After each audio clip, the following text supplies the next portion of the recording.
Welcome, fellow Toastmasters and any guests that are supposed to join us in the future. Welcome to Bahrain Advanced Toastmasters Club. I'm your Sergeant of Arms, Acting Sergeant of Arms today, Toastmaster Ghulam Farooq, and I welcome you all to our Old is Gold meeting, which is meeting number 45. I'd just like to request all of you to follow some internet protocols as we are having our meeting online. Just make sure that if you are talking, don't unmute your mic if somebody's talking. And if you have something to say, just raise your hand. And please avoid unnecessary disturbances while the speaker is speaking. And if possible, as much as possible, try to keep your camera on so that the audience can interact properly with anybody. With this, let me hand over now to our dynamic president, Toastmaster Ridad Hijazi, for formally introducing the concept and opening the event. Over to you, Madam President. Thank you. Thank you. Thank you very much, Diti and Farouk, for taking this role. Good afternoon, everyone. Good afternoon, fellow Toastmasters and distinguished guests. We have one distinguished guest. Ramadan Mubarak to all of you. It's a month of blessings, and it's a month where we have some similarities between Ramadan and Toastmasters. It's the month whose beginning is mercy, and whose middle is forgiveness, and whose end is freedom from hell, from fire. Hope we all enjoy Ramadan fully. Ramadan is a time for fasting and self-reflection as well. And this is what actually we do in Toastmasters, is self-improvement, and it's a journey of communication and self-reflection. It's a month, Ramadan is a month of discipline, and as well as in Toastmasters, we learn how to discipline ourselves, our thoughts, our stance, and our body language, all these things. It's a month of reminding us of everything beautiful that we have today. Not to take long of your time, since we are at the end of the day and everyone is eager for this month. I would like to congratulate all the winners in area contest, in English and Arabic contest, and wishing them all the best their um, in their future level at the division level. We have Toastmaster Tanaji. She's going to participate in 4 areas in Arabic. Yes, she has a very challenging thing, but we trust in her abilities as well as we trust in the English competitors. We believe that they will be shining in the 1st of May.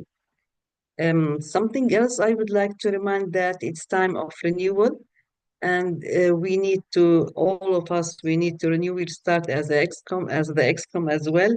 Thanks, Diti and Farouk, for the nice message you sent to everyone. Lots of things are taking place, lots of activities. We have DTAC coming over, and we expect that we have all these as well.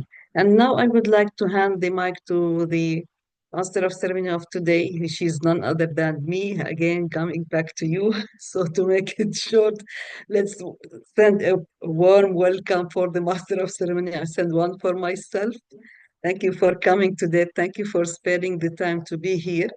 I believe the voice of eloquence, what a title we have in Old is Gold. This Old is Gold that came during the pandemic, and this Old is Gold that made us live the real life of technology as we were sitting at home, and the Old is Gold made distance zero among us, that we didn't feel that we are far apart. We are sharing our experiences. We are continuing our journey in Toastmasters. Plus, we are educating ourselves through the speakers who joined during that time, and it still continues until today. I believe Raif C. Smedley talked about eloquence, and eloquence in Toastmaster is not just about speaking well. It's a voice that inspires changes, inspires us to be better version of ourselves, a version that we got at birth and we come back to it. When we say better version, means going back to the pure, strong version that we got when we were born.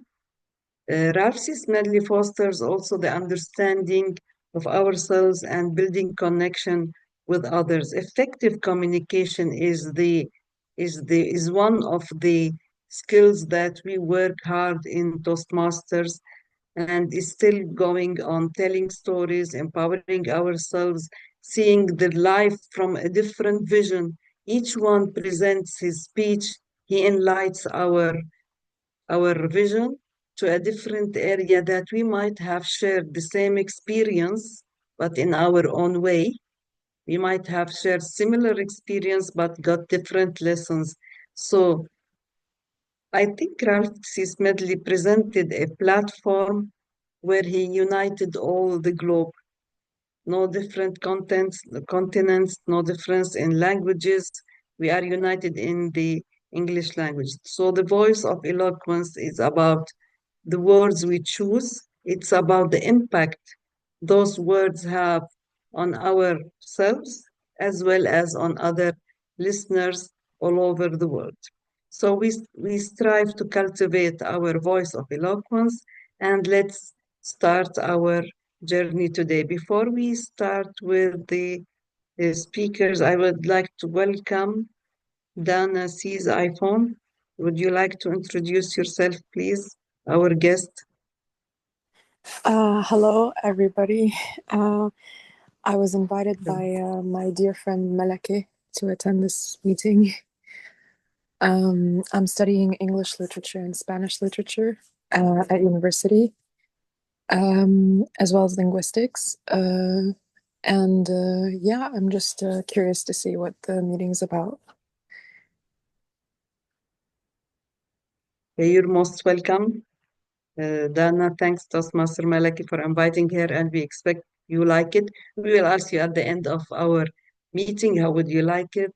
And please do share us your your interest also as well.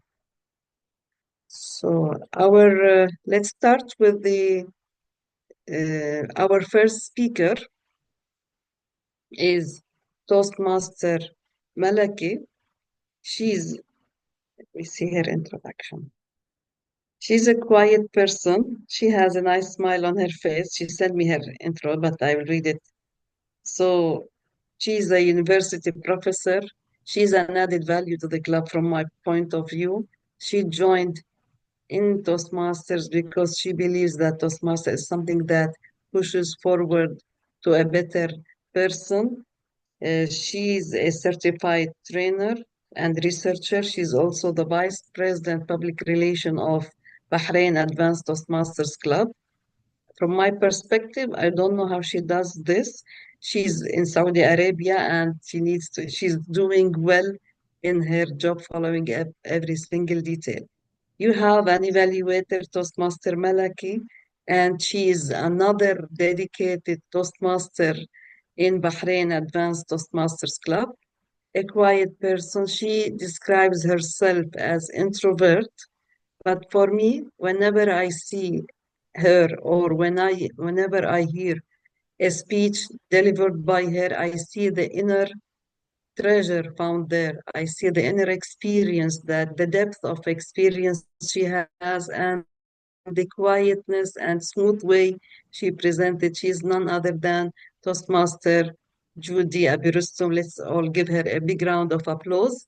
Toastmaster Judy, would you like to introduce your speaker for today, Toastmaster Malaki, about her project, what she's going to introduce to us? Hello, everyone. Yes, sure. So, Toastmaster Malake, sorry. Okay, Toastmaster Malake is, as you said, she's a very, very active individual. I'm happy to know her. Her speech today will be regarding leadership styles. I think it's a level 2 project. So, yes, that's it. Good luck. Thank you.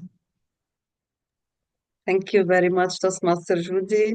Toastmaster Malaki, your speech title is More Than a Lecturer. More Than a Lecturer. Toastmaster Malaki, the floor is yours. Please pin the timer, and you have 5 to 7 minutes We didn't introduce the timer today. We all know that you have 5 to 7 minutes. 5, you will get green. 6, you will get the amber or yellow, and 7, you will get the red, and the red will continue until you finish the speech. The same applies to each and every one of the speakers. Yeah. Thank you, Madam The floor is President. yours, Toastmaster Malaki. Thank you. Hello, everyone. Picture this. You walk into a classroom. Some students are sitting upright with the notebooks open and ready to conquer the world. Some others are slouched, barely awake, questioning their life choices. And then there's that one student who looks like she was teleported here by mistake. At the front of the room stands the professor, not just a lecturer, but a leader. But here's the catch. Unlike CEOs, managers, or team captains, professors don't get the luxury of hiring the perfect team. Like, we don't scan resumes or hold interviews to select the most enthusiastic learners. No, we just take whoever walks through that door, and somehow, in our way, we turn them into thinkers, problem solvers, and hopefully graduates. Now, leadership in the corporate world or in business comes with a title and authority. In academia, no, leadership is earned. We don't boss students around. I mean, not all the time. Instead, we ignite curiosity. We encourage critical thinking. We create that environment where learning isn't just about passing an exam. It's more about developing a lifelong hunger for learning and for knowledge. So today, I'm going to take you on a journey through leadership, but from the front of the classroom. Leadership isn't a one size fits all kind of deal. Professors are more of like chameleons. They constantly switch styles depending on the situation, the classroom dynamics, the needs of the students, and sometimes maybe the mood of the 8 a.m. class.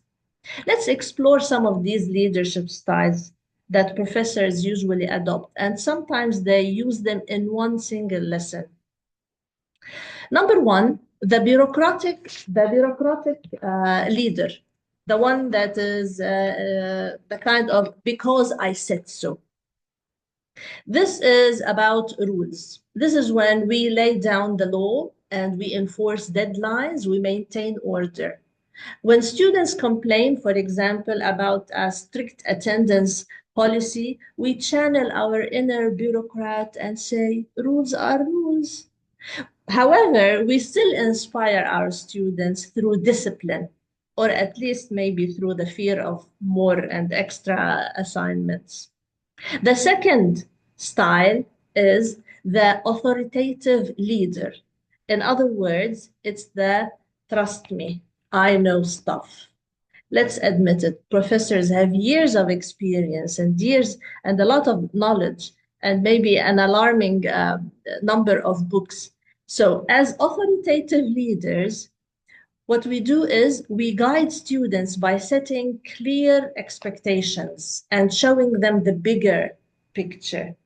This is the style where we say, I promise this will be useful in the real world. But wait a minute. How could our math teachers convince us that one day we will use those, sorry, silly trigonometry rules? I mean, where on earth do we need to know about sine, cosine, tangent, cotangent? Whoever, throughout my whole life, no one has ever asked me about the rule of a square minus b square, and yet they were able to convince us that that would be useful one day. The third style of leadership is the innovative leader. And in other words, the leader that says, what if we tried something crazy? Have you ever had a professor who just threw out the traditional lecture and said, let's try something new? Have you had such a teacher? This is the innovative leader. We encourage creativity, we spark discussions, and sometimes we even let students debate why Shakespeare might have been the first stand-up comedian. The fourth kind of leadership is the pace-setting leader. This is the do as I do. And as its name indicates, some professors believe that actions speak louder than words. So instead of explaining every little thing, we lead by example.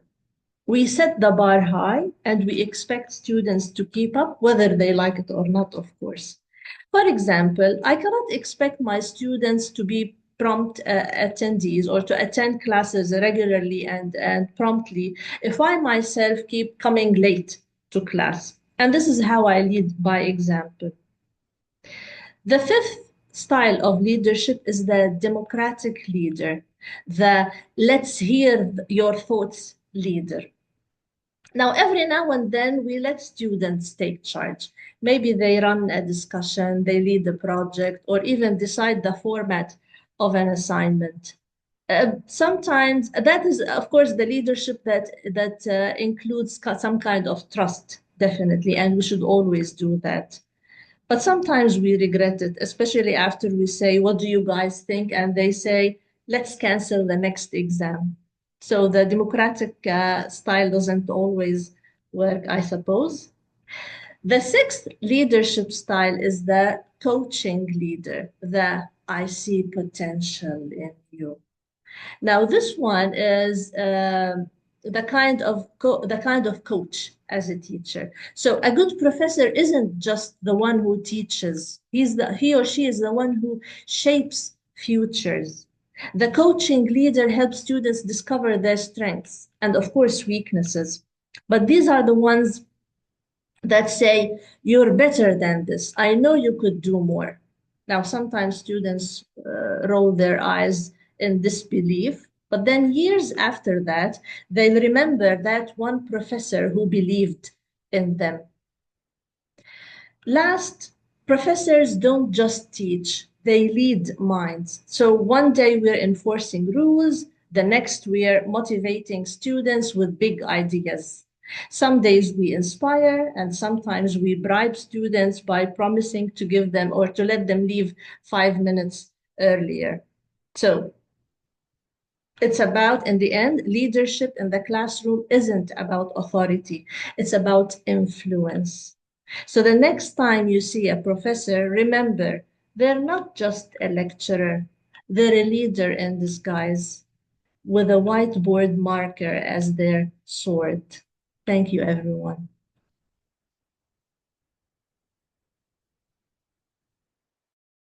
Wow, what an amazing speech, Toastmaster Malaki. You took us back to university, you took us back to school, and a flashback of teachers and lecturers about leadership and how things match now, about our self-leadership today, how we deal with ourselves and how we deal with others. Thank you very much, Toastmaster Malaki. And now let's go back to our second speaker, speaking impromptu.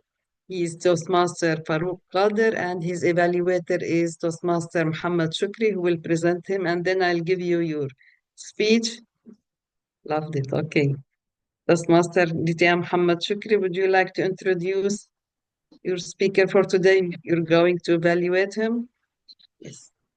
Hello and good afternoon, Madam Master of Ceremony and President.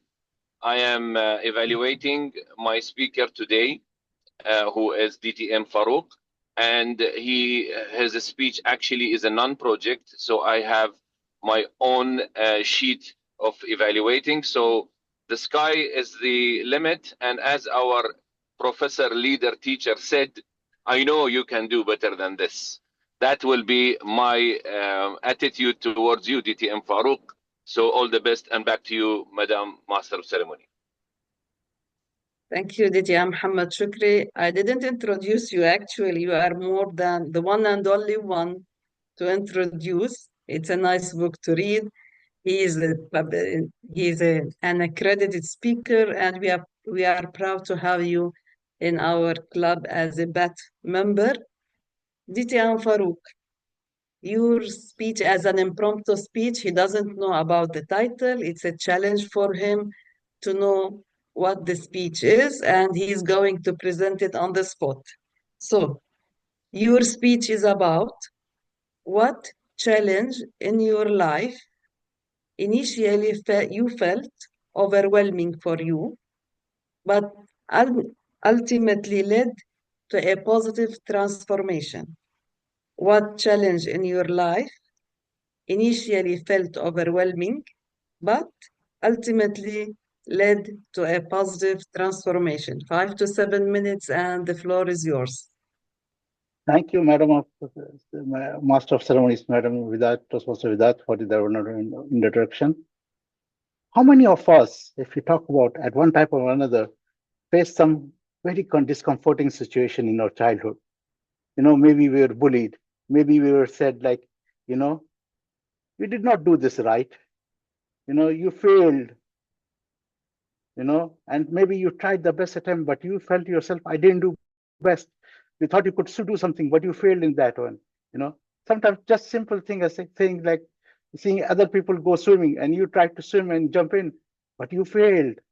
You suddenly started gasping for water and said, what happened? And somebody had to rescue you, and then that became a very embarrassing situation. What did you do in that case? You can open up your mics and communicate with me and say that. Okay? What did you do? Anybody do it?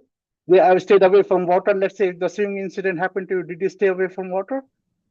Or did I you go tried back my and best. tried my best? I Actually, took risks. absolutely. The thing is, people tend to forget the happy things that they did. If you did it successfully, you would not have remembered it. But because it was bad, we tend to remember these things in your memory. It happened to me in my childhood. In my class, I used to be a very good reader of English. So the teacher always used to ask me, can you read this section of the chapter for me?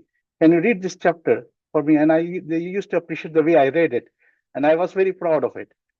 So the teacher said I was good at public speaking. And mind you, I was at that time approximately 7, 8 years old.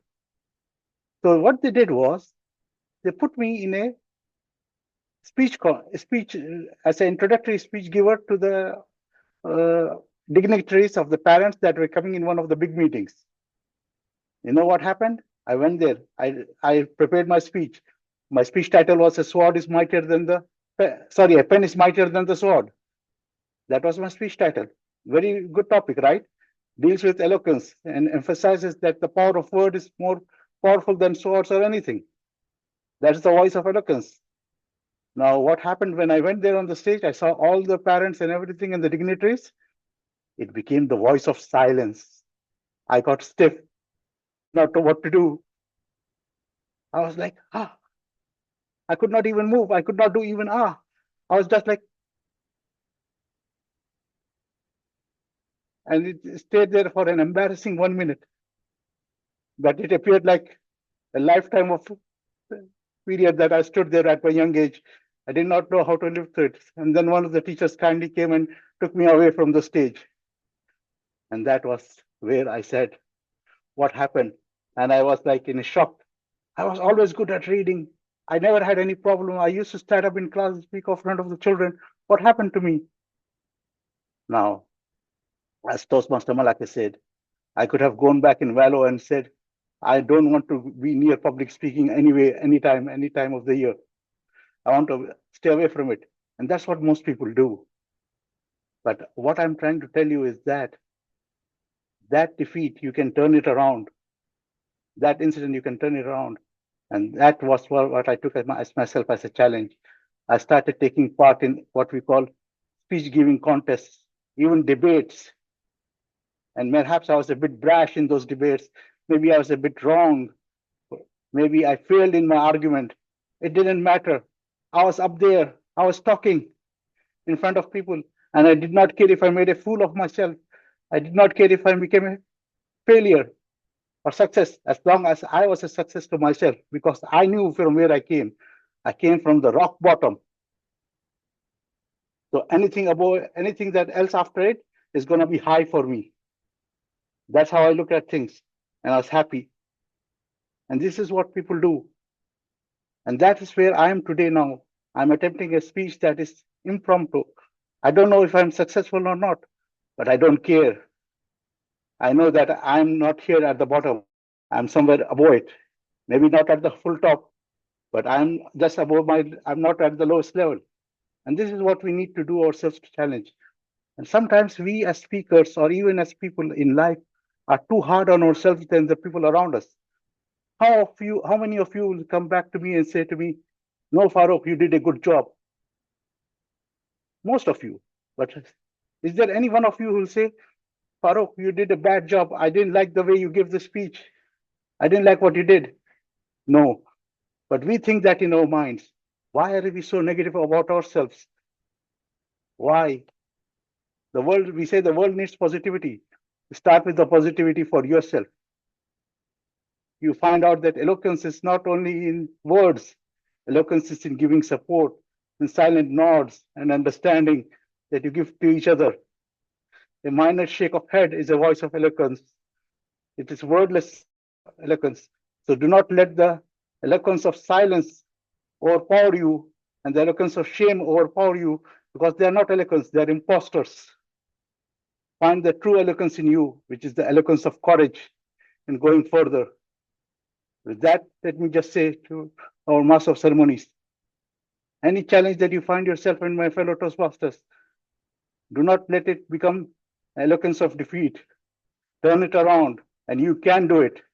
Make it an eloquence of victory for all of you. With that, back to you, Master of Ceremonies. A strong message. What a strong message. Don't let it be an eloquence of defeat. Let it be an eloquence of courage and strength. Thank you very much, Diti and Farouk, for this impromptu speech. I was preparing the question and I was worried, how would you do it? You are really amazing. Okay.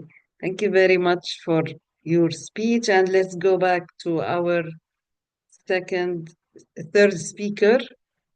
He is Toastmaster Said Abbas, DTM Said Abbas Al-Alawi, Food Waste and Control. But before we listen to your speech, let's hear from your evaluator. He's none other than the very famous person. Whenever we go to meetings, physical meetings, whenever you see a crowd there, you can guess that he's sitting there or he's standing there. He is a person that he's the backbone of Bat Club. He's one of the backbones of Bat Club. He has wisdom within himself. He is a speaker by nature, I believe. He is a problem solver.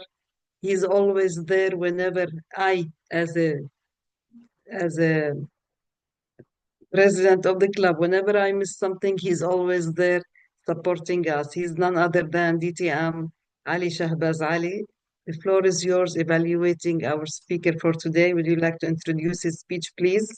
A big warm of applause for him, please. Thank you very much, Madam Master of Ceremonies, for that kind introduction.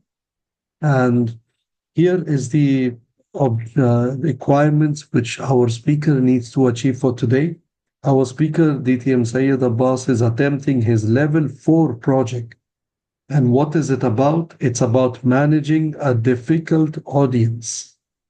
Though the speech timing is 5 to 7 minutes, but we can expect some interruption, some action in the speech to make the speech really difficult for him. There will be some characters who will be involved to make the speech stronger. So audience, please don't get carried away. The characters are fixed and the speaker would be in a good shape to handle different characters. All the best to the speaker. The time again is 5 to 7 minutes. Thank you, DTM Ali, for this presentation, for this introduction. And our speaker is DTM Said Abbas Al-Alawi. And I was wondering, he even in his presentation, which he says Ramadan Kareem to you, he chose the blue color. And we all know the blue color is always referred to him with his blue tiny laptop, which we miss a lot. He's a dynamic Toastmaster. He's a Toastmaster that whenever he joins our club, he gives this spirit of activity and the fun plus sense of clever way dealing with words, dealing with things. The floor is yours, Toastmaster Said Abbas, with your speech, food waste and control, food waste and control, DTM. Said Abbas Al Alawi, we are eager to hear your speech. A big round of applause to you. Thank you very much, Madam President. Before we start the timing, so just to double check things, you see my screen, correct? My voice is heard as well? That's good. So now that I can set up the timing. Yes, before I start my speech, it's a great opportunity to wish you a very happy and Ramadan Kareem to all of us, to you individual and your family. Wishing God to shower us with all His blessing during this holy month of Ramadan, to be closer to ourselves and our community and ownership and cherish the moment of God relationship. So let's enjoy the holy month of Ramadan with all His blessing. Now for a few seconds, just I need your full attention and focus on these photos on the slides.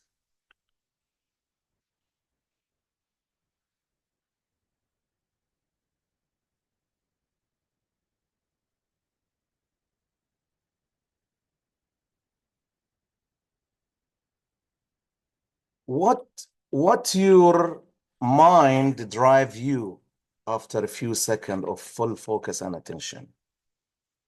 What your mind drive you to in this particular seconds? What advice that these photo drive you to? We feel bad. Food waste isn't a good thing, definitely.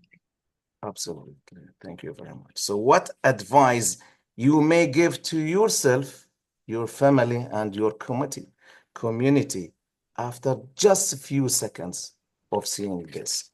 I know everyone has different views, but keep it with you. And let's dive in the speech to come up with a conclusion at the end of the speech.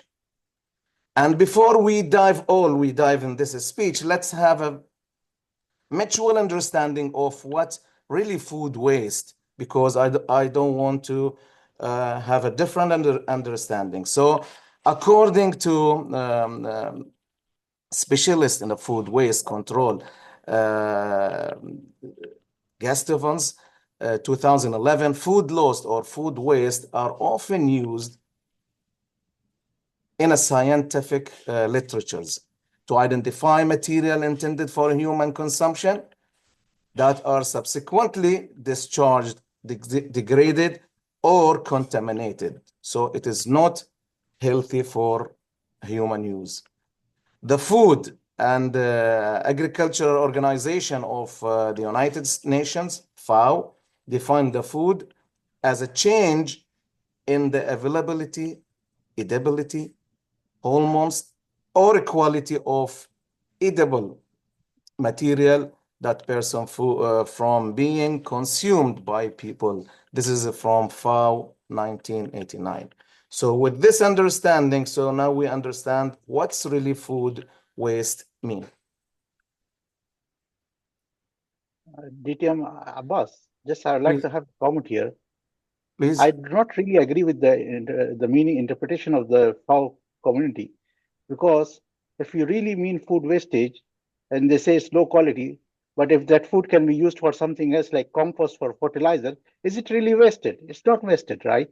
So if you go to a forest, there are a lot of things that happen there that nobody uses, and we do that. Thank you. But it's not a waste. Thank you very much, DTM Adir. Yeah, I do agree with you. However, since this is the specialized organization and they have the all authority to identify this kind of identification, and I already addressed what do you call the person or the organization, so they have the right to identify it the way they think of. Outsiders, as we are not specialized in this terminologies, so they look at these terminologies in depth. So I appreciate your disagreement. However, what's been announced officially, I think they are the right. Thank you. So now let's little bit focus on what is the causes of food waste and where the food waste most wasted is really. So looking at the literatures, and we found that the food waste goes in 4 different stages.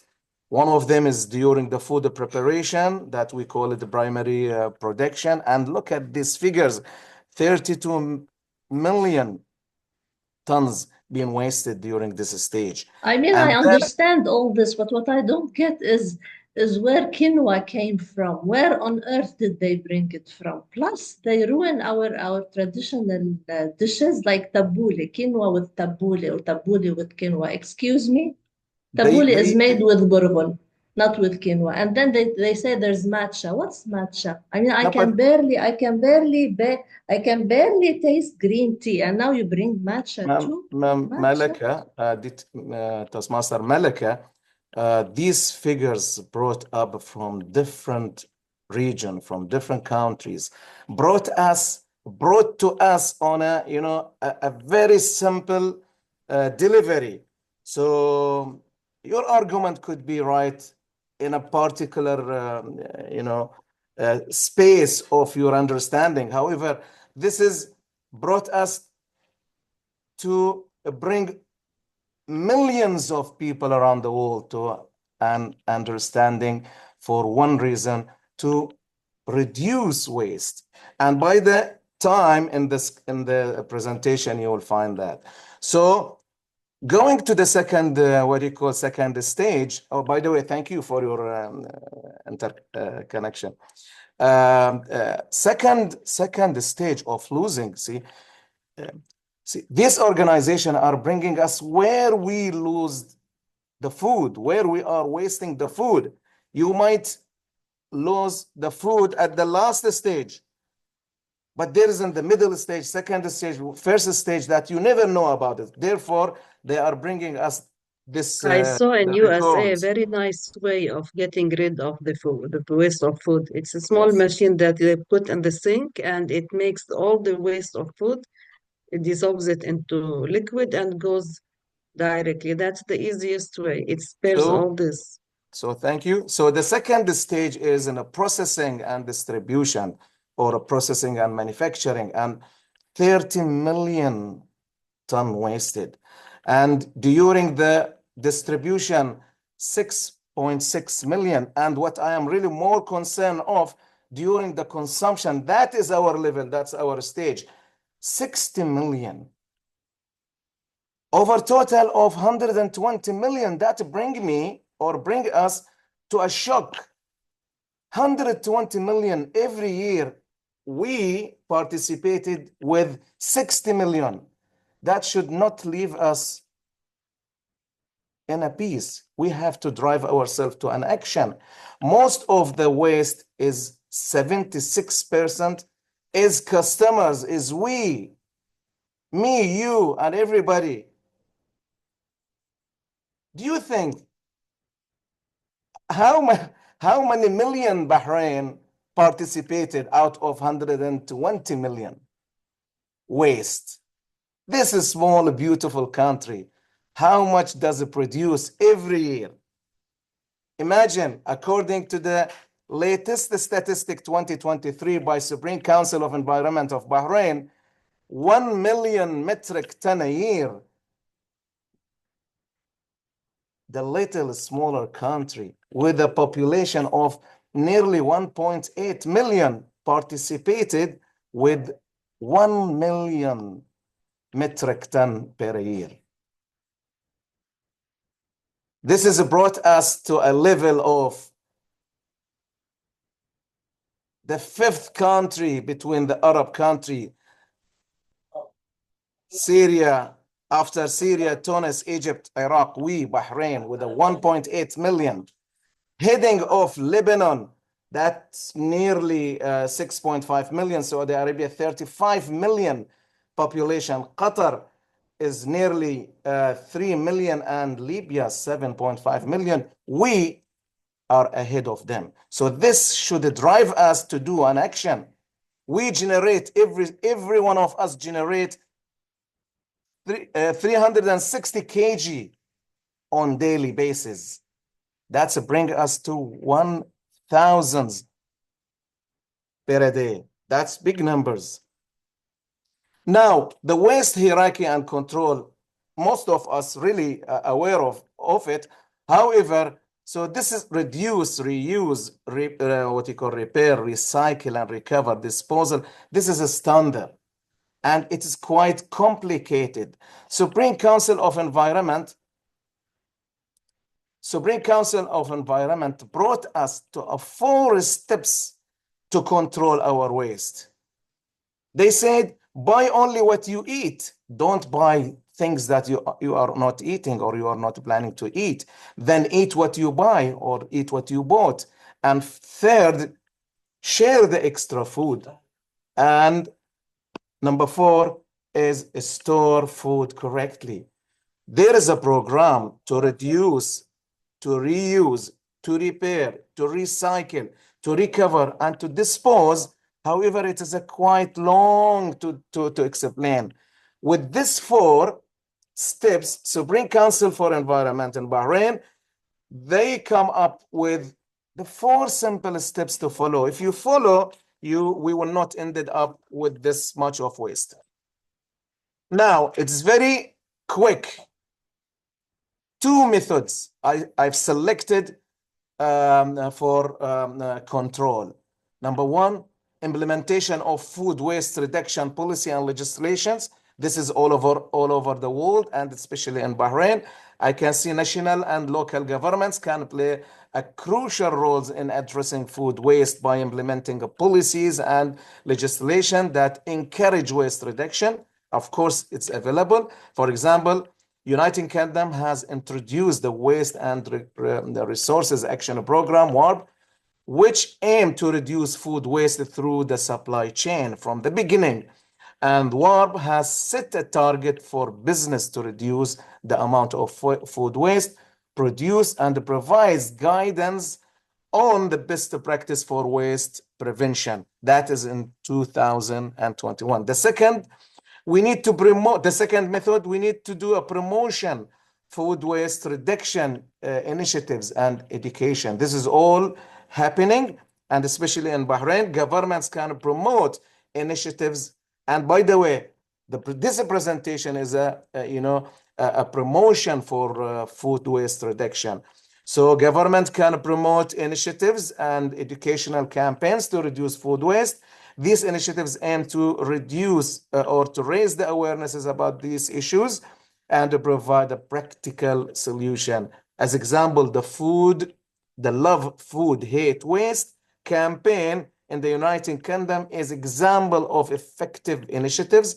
A study by WARP found that the Love Food Hate Waste campaign reduced food waste in the United Kingdom by 21% between 2007 and 2017. These great opportunities. Now, since then, almost 9 billion till today, $9 billion have been invested in food waste solutions over the years for the past 10 years, including to this year, 2024, 1.4 million. Different campaigns being created, and a lot of food waste control awareness sessions being done. So all to drag our attention to control the waste. Now in Bahrain, it is very great example of how we save the food conserving the boundaries is one of a famous society or community committee that look for any additional food and what you call collected from you and distributed in an appropriated way.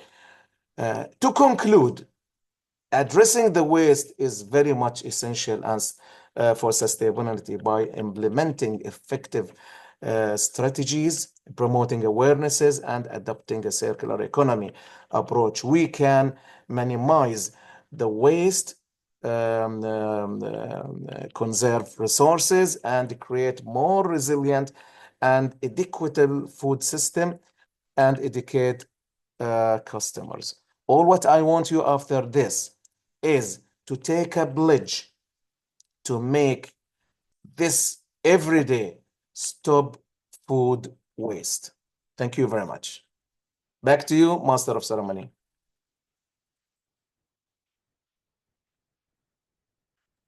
Thank you very much for this really amazing presentation and speech. Did my mother help you with this? I doubt. I think she did.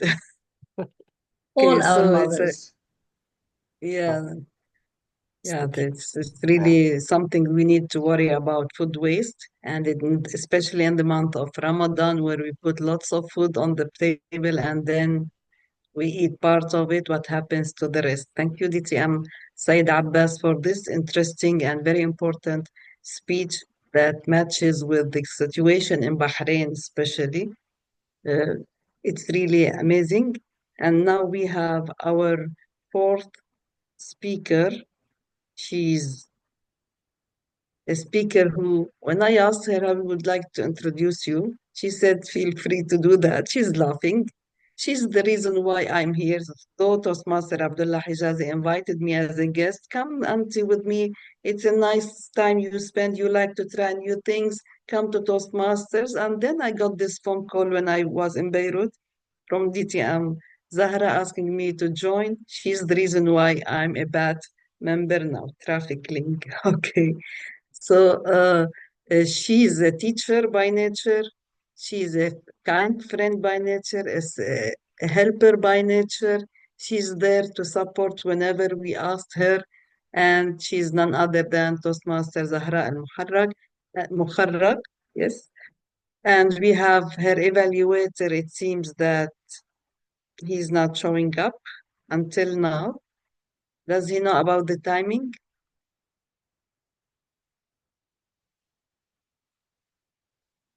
Okay.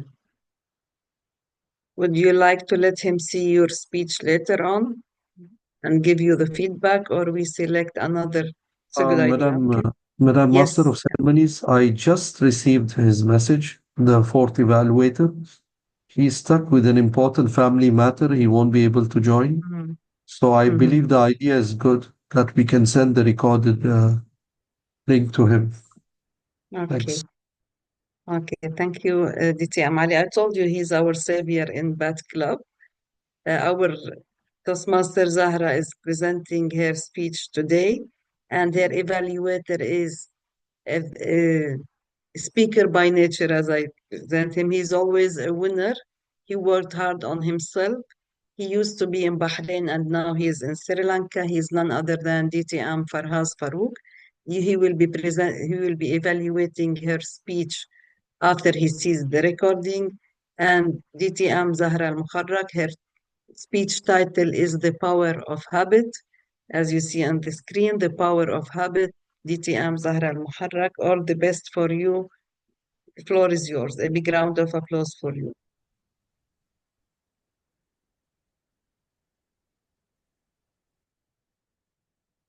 Imagine that. Before that, let me check what time is it? 2 hours later. I watched 67 videos and endless reels. Sounds familiar? I know that we all have the same habit.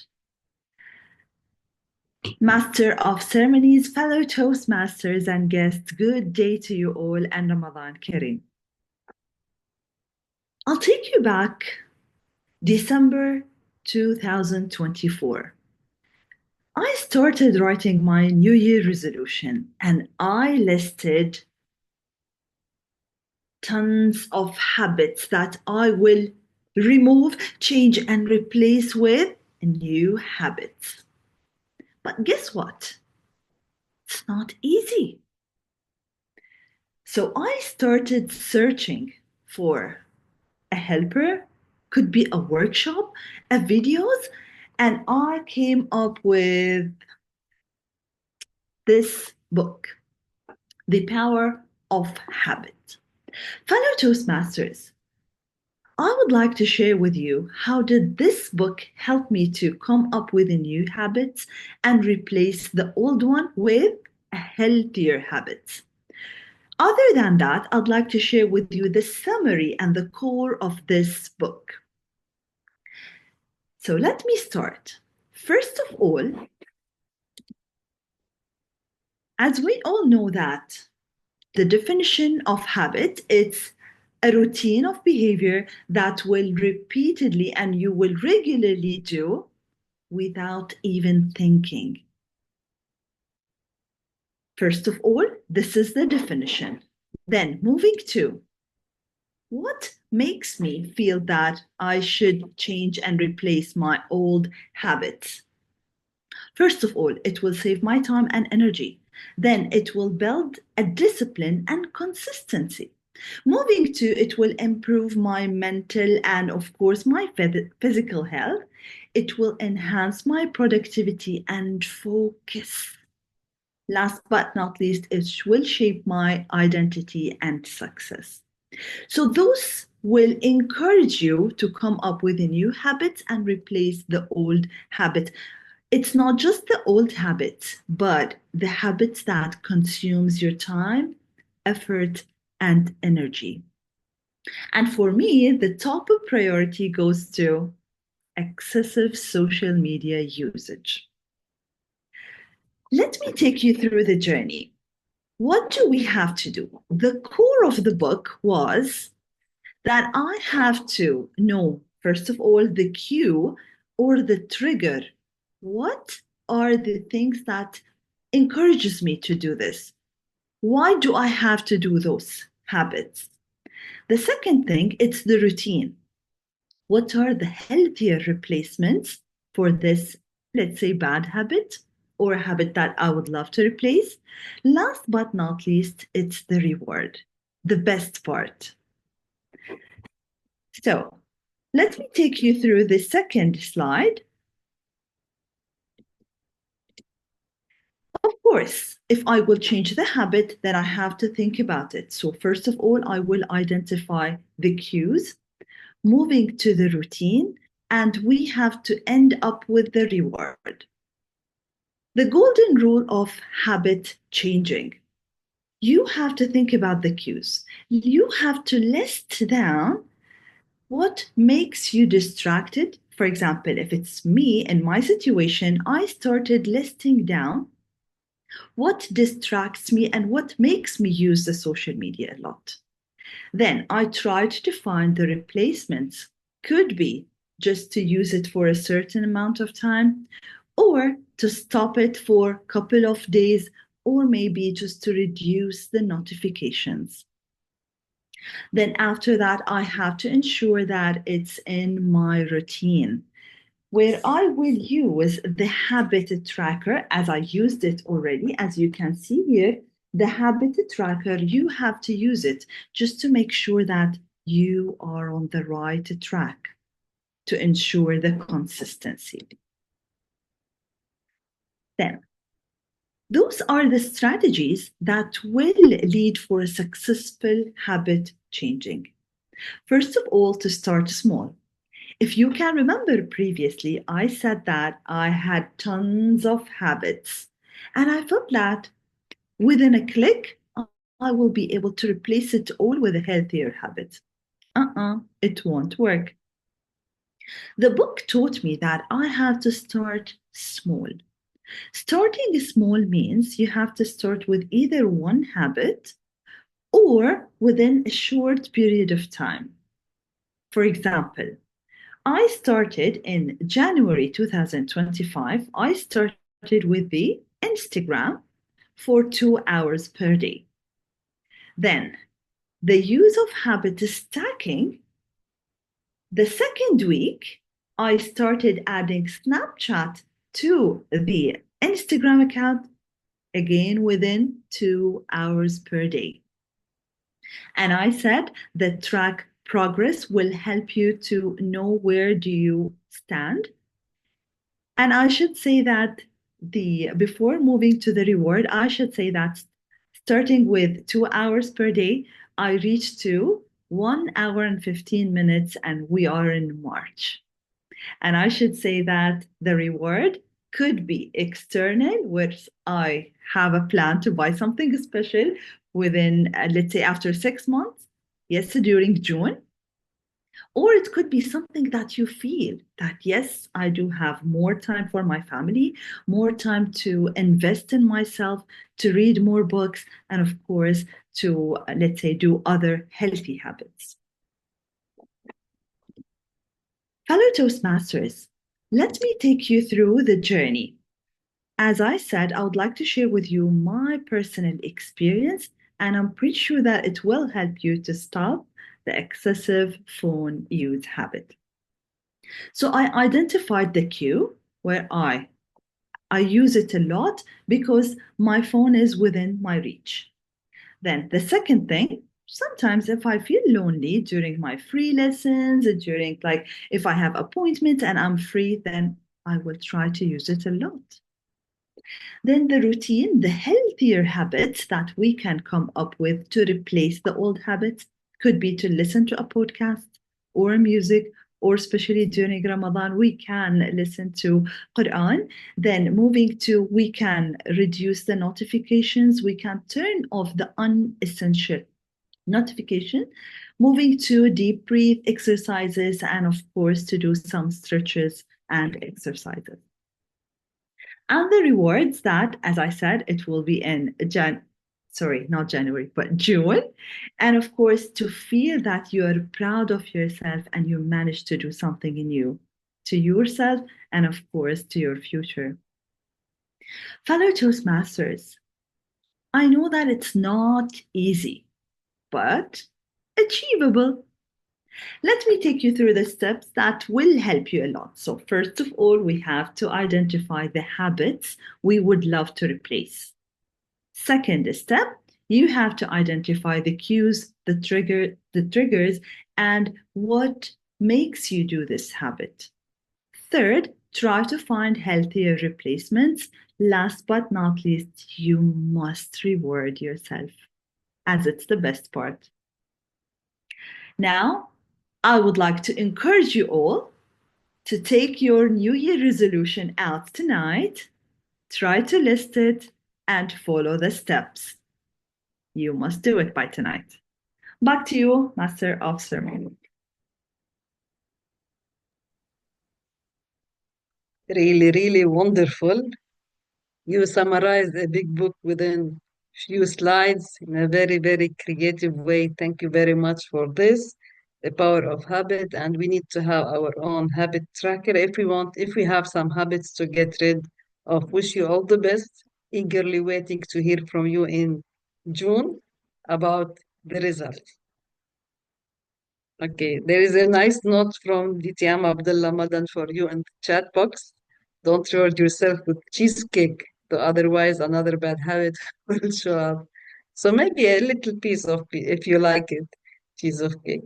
Thank you very much. Now, before we go on to the evaluation session, I would like to hear from our timer, the reports for the four speakers. Please, DTM Ali, would you Yes, share us the Madam. time?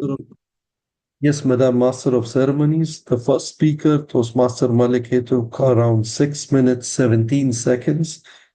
The second speaker, Toastmaster Farooq Qadir, took 5 minutes, 45 seconds. Our third speaker, DTM Sayyid Abbas, took nearly 15 minutes.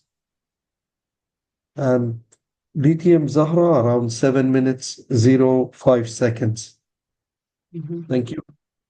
Thank you very much. Thank you very much. And now let's move to the part that I like a lot, where we have the evaluation session.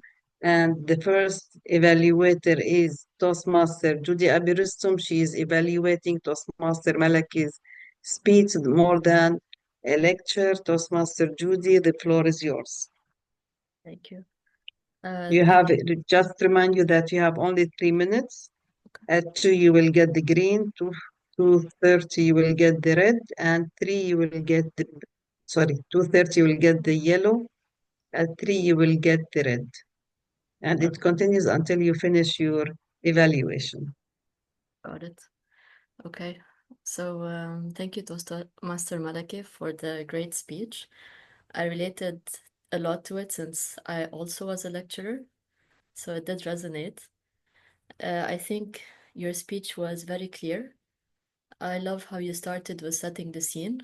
It took us right back to the classroom, really. And then the speech was very well structured. You went through all the leadership styles and their applications on lecturing. So I think it was a great speech. Your voice was very clear. You were using gestures, like your hands were always visible. You did the rolling of the of the eyes as well, and little things. Also, you had very funny moments in that speech, which made it a lot more enjoyable. The only thing I would comment on is I would have liked to learn more about your preferred leadership style. I know they're all applicable to lecturing, but there's always this overarching style that a person kind of falls into. So this is my only point. I would have I would have liked to know your specific style and maybe some specific examples of that style, but otherwise it was a great speech. Thank you.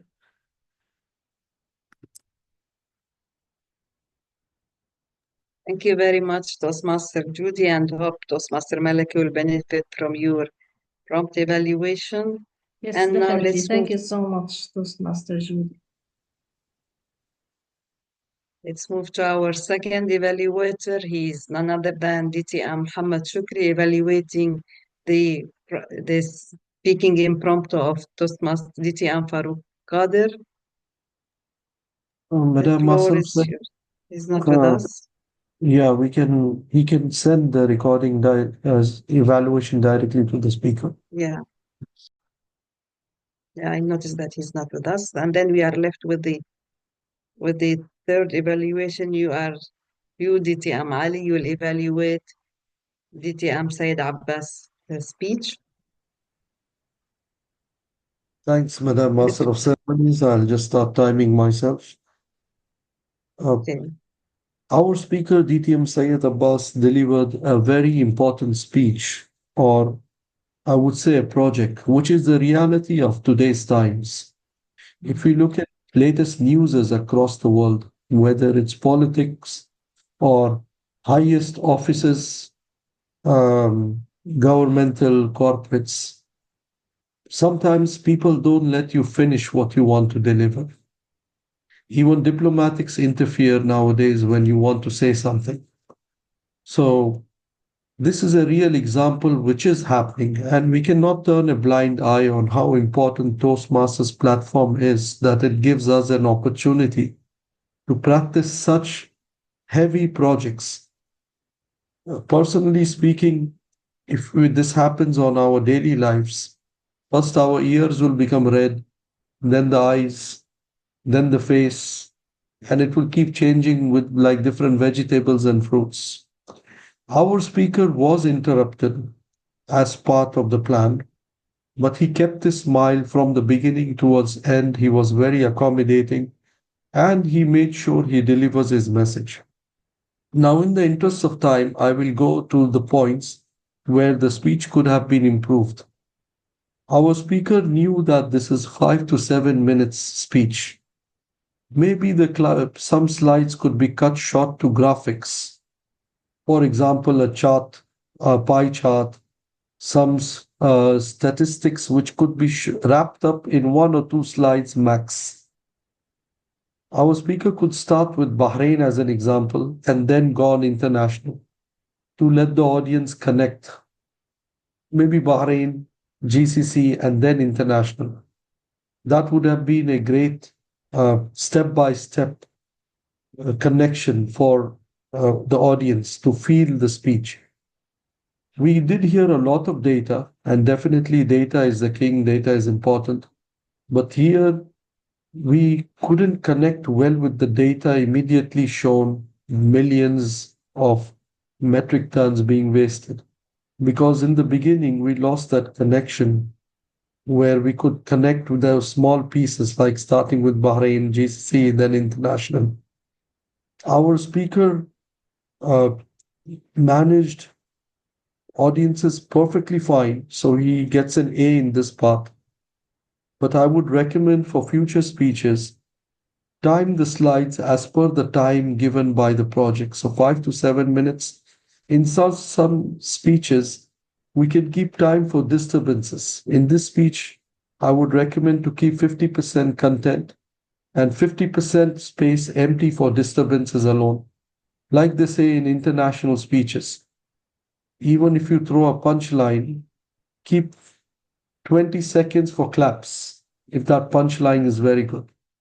So this would help the speaker for his future speeches. Wonderful message, and definitely when I sit today to eat for iftar, I will watch what's on my plate. Thank you very much, DTM Sayyid Abbas. Over to you, Madam Master of Ceremony. Thank you very much, Ditya Ali, for this really amazing evaluation. And I think we will all benefit from it, not only DTM Said Abbas, if we have a project or a speech presented within the 5 to 7 minutes, plus the details you mentioned. And with this, would you give us, before we end the evaluation session, would you like DTM Ali to give us the timing for the evaluators today? For the first evaluator, Madam MC, it was 1 minute 24 seconds. For me, I crossed 3 minutes already. Okay, thank you very much. With this, we end up the evaluation session, and our timing is about to end. Before we finish our meeting, we would like to hear from Madam MC, there is a very short panel discussion for 10 minutes. We'll have a short panel discussion. Thank you very much for reminding me. We have a short panel discussion about the speeches. Who would like to ask any question to the speakers?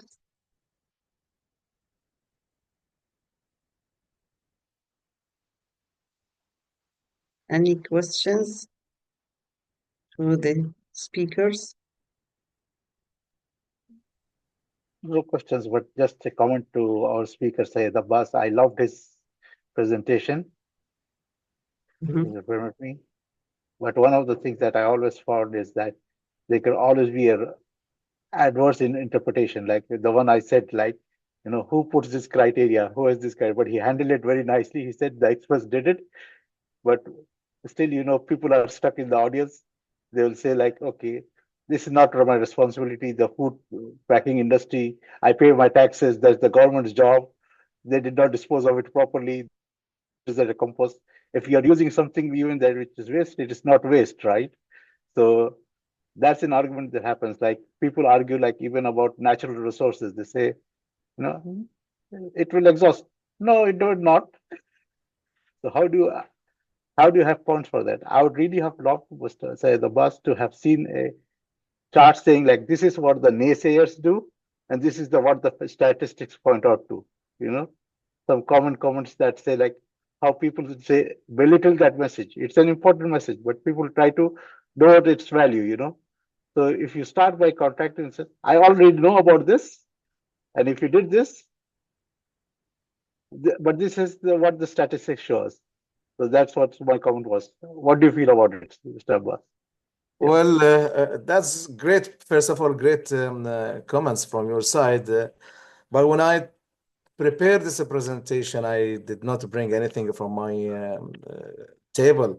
It's all referenced. So, and FAO is the most, what you call, trusted organization looking at this food waste control. In addition to that, also I reference the Supreme Council for Environment from Bahrain, who have the data accurately. It's on 2023, I believe, or 24, 23. So I have no much room to argue. This data is brought forward. So to me and to everyone. So argument of this has to be a competent organization that can compete with that also, or argue with that organization. So for me, I'm not to that level to argue. All what I said, it's this data is referenced and the reference is officially announced. So I know I'm taking more time than 5.7, but when I try to shrink the presentation in such a way that meet 5 to 7, I would miss very important messages that it come to my mind. I have to compromise with one thing.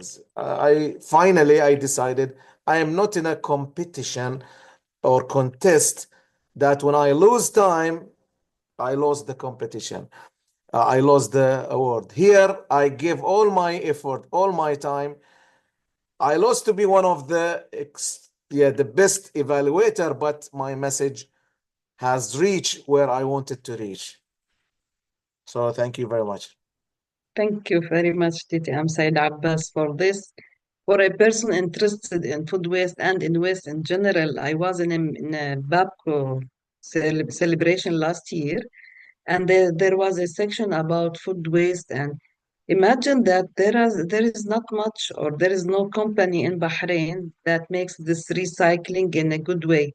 So that's why there is a high level of food waste in Bahrain. This is one of the reasons. And as you mentioned, it's the government role to do that, plus the awareness to people.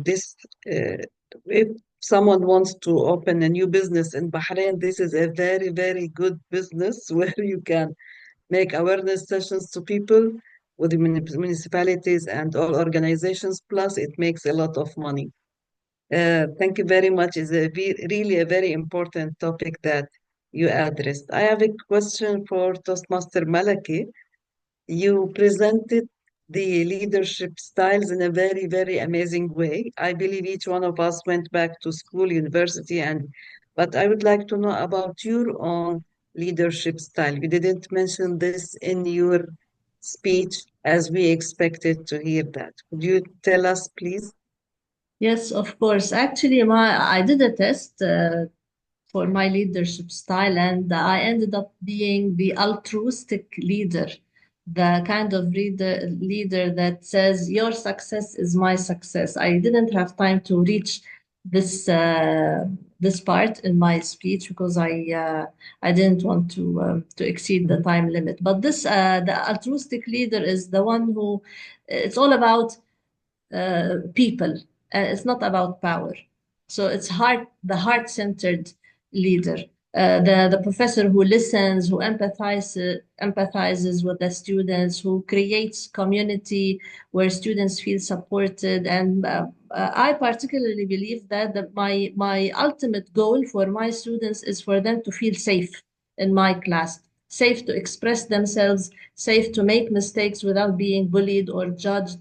That is actually my ultimate goal. And so these kinds of professors, usually leaders, sorry, or professors, they might email or answer students' emails even at midnight. They cheer for their students' achievements, and this one I do on LinkedIn and even via email. And they genuinely want to see their teams succeed. I matched that. I think this was a good result for me. But at the same time, as I said in my speech, I am the pace setting and the democratic leader sometimes, the coaching leader, the innovative leader. So it's, as I said, it's like all of this together. And sometimes several kind of styles are expressed in one lesson. Thank you for your question. Thank you very much. Thank you very much. Good luck for you and take care of yourself. If you reply emails at midnight, I take care don't of know. yourself. You don't, Not anymore. I used to. not Not anymore. anymore. Yes, okay. Okay. Thank you very much. Wish you all the best. Our next question is for DTM Farooq Qadir. And the question is, in tough times, which do you think is more important? Our own resilience or the support of people around us? That's for me, it may look like a tough question, but for me, it's an easy question in the sense that I have been through that part. I always believe it's your own personal resilience that is more important than other people's support. The thing is, because if you have your resilience, then you inspire other people to support you. People support success. But if you wallow in self pity, people will not support you. People will say you are spreading negativity, you know. But if you are resilient, even if you are failing, but stay positive, people will support you and say, because of the positivity, they want to be close to you. And the more people stay close to you, the more supporters you have. So it starts with you, nobody else. Nobody. Thank you very much. Let's take care of ourselves, as we mentioned. Absolutely. And our question for Toastmaster DTM Zahra, you presented the book in a very short way.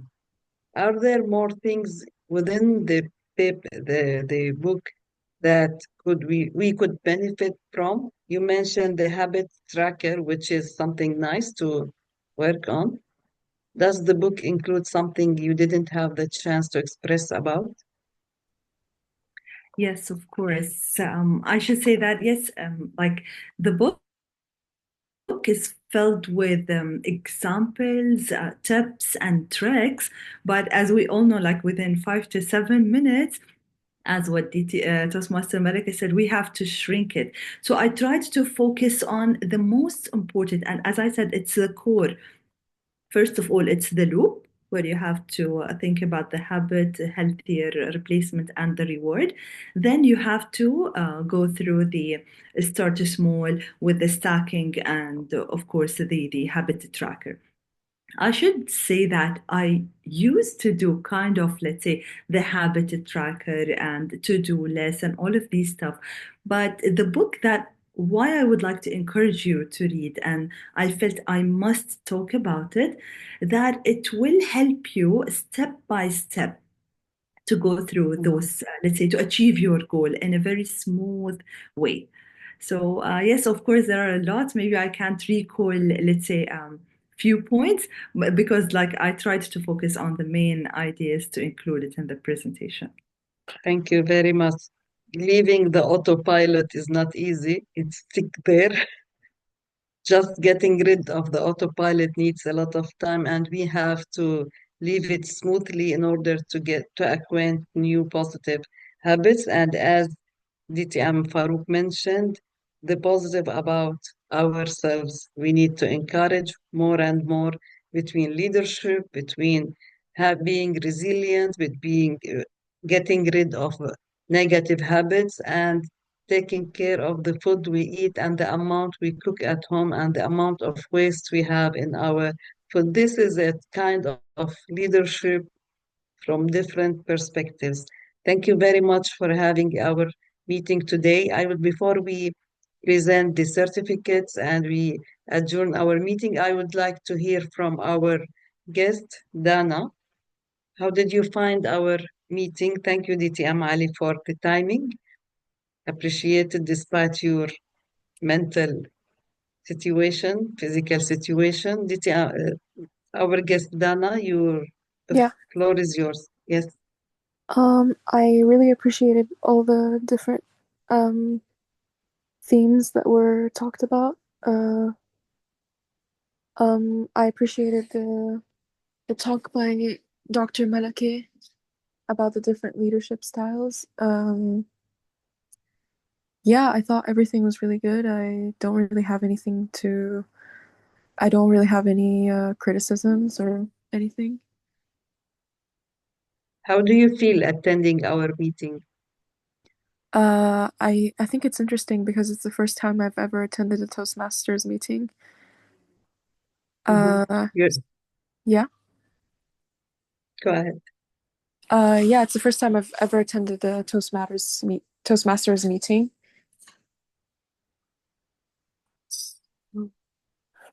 Okay, we hope to see you again and again. Thank you and so Thank much. you, benefit Dana, from, for as I attending mentioned. today, for accepting the invitation. Thank you, you. Dana, really. You're most welcome. You're most welcome. So as we mentioned in the beginning, Ramadan Mubarak again to each and every one of you. Ramadan Mubarak to the Bat family. Even if they are not attending, we wish them all the best. Just a reminder again that we have to renew. It's time for renewing our membership for the club, and you can directly contact DTM Farouk Kader for this. I think he sent you the message. Don't forget, and let's make his life easier. As you know, he's too busy, and it's Ramadan, and we are a good number of members in that club, so he will have the chance to renew for all of us. Wish you all the best, DTM Farouk. And now let me share the certificates for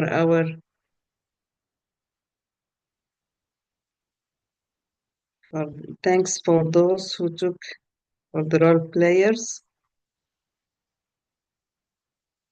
So the first certificate is for our Sergeant at Arms, DTM Muhammad Shukri, and I believe DTM Farouk Qadir deserves a certificate as well. The second certificate goes to none other than, for me, being the Master of Ceremony. I hope I was light on you and you enjoyed the way I presented all this gold today. Thank you very much for your encouragement. The third certificate goes to Toastmaster Malaki for being the first speaker for today. Then DTM Ghulam Farouk for being the second speaker for today. A big round of applause to all of you. To DTM Said Abbas for his speech as well. And for DTM Zahra Al Mukharrak for her speech. All this good. Yes, the power of habits. I've been working on my habits and lots of things are taking place. Your speech is really interesting for me as well. For our first evaluator, Toastmaster Judy Abirustum in her new experience as evaluating, and she's doing well. For DTM Muhammad Shukri for evaluating the speech offline. For DTM Ali Shahbaz Ali for evaluating, being an evaluator and a timer as well. He is a double agent today, playing two roles. And all this gold, and he's the one of the factors behind the success. And for our last evaluator, DTM Farhaz Farouk, certificates will be sent by Vice President Public Relations to each role player. And we still have 6 minutes before we adjourn the meeting. Anyone would like to say anything, to share us anything before I hand over the Master of Ceremony? The Master of Ceremony hands over to the President. I hand over to myself, but before that, anyone would like to share anything before? Yes, Diti, I'm Zahrade. You want to say something? Yeah, I would like to say thank you to every single one. I can see we're attending and we're having roles and it's Ramadan, but still we do have the Toastmaster vibes. Although it's online, but still I should say that it has been such a long time since I didn't attend an online meeting or regular meeting. So maybe today I wrote lots of notes. So thank you, Malake, as I can relate a lot to your speech as I'm a teacher. And of course, DTM Said, we do teach a lot of the SDG goals and the recycling, and Toastmaster Farouk as like another New Year resolution, it's to participate more in the impromptu. So yes, I can see that I relate a lot. So thank you so much. It was such a lovely meeting, and can't wait for our next meeting next week, inshallah. Inshallah. It's also online. Thank It's a you. good chance for all to attend. Yes, Master Malki, you want to say something? I wanted to thank DTM Zahra. I had a question, but now maybe it's too late. If she thinks it's more difficult to stop bad habits or to start good habits, but maybe there's no time for that. What do you think after reading I this think book? it could be to start.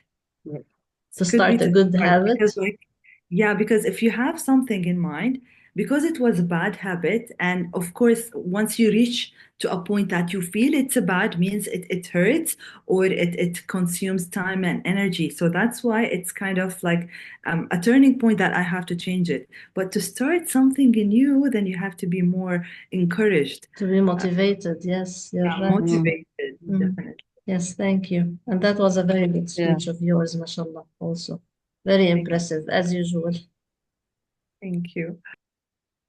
And just, if you permit me, I'd just like to add a point to what DTM Zahra said is very correct. I always tell my people, my colleagues and everybody to focus on the good thing and start, because not only the thing is, even if you do a little bad in that, you're not up to mark, because you know it's positive, you feel positive. But if you had a bad habit and you try to reduce it, you see, you can never reduce something you can never remove it. So if you see, like you say, even if you reduce it 0.5%, you say, you feel negative because you say, I still have that habit, So it does not help. But if you have a good habit, not only it keeps you up positively, but it also takes up time. So the more time you give to it, the less time you have for the other habit, Yeah. Thank you. DTM Malaki asked a good question, which is more difficult, to stop the autopilot of the old habit or to start a new habit? Actually, with me, it started by specifying a specific time and place for a new habit. So plus the good motive behind it. So once your brain sticks to a place and time, and then the new habit would come smoothly and slowly. When it takes longer space of time, the bad habit shrinks by default. Because Actually, it's one tip that is mentioned in the book that DTM Zahra discussed. It is one trick that is one tip, right? Yes. This is my experience. I didn't read the book, though I should have to. It's my experience. Okay, thank you very much. Thanks Thank for you. everyone for coming today, sparing the time in Ramadan. Bless you all for this. And with this, I adjourn Ols Is Gold for today. Seeing you next week with our regular meeting, and don't forget to renew. Thank you very much. Thank you, everyone. Ramadan Kareem.